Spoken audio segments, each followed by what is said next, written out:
Hi అండి. ఈ వీడియోలో వంకాయ ఫ్రై ఎలా చేయాలో చూపిస్తాను.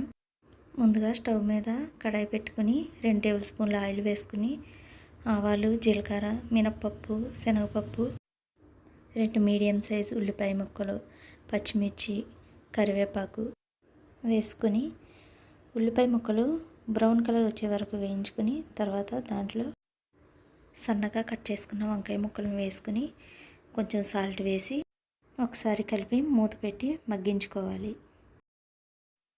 ఇలా వంకాయ సగం ఉడికిన తర్వాత కొంచెం పసుపు, 2 టేబుల్ స్పూన్ల కారం వేసుకుని ఒకసారి కలిపి కారం పచ్చివాసన పోయేంత వరకు ఉంచుకుని లాస్ట్లో కొంచెం కొత్తిమీర వేసుకుని స్టవ్ ఆఫ్ చేసుకోండి.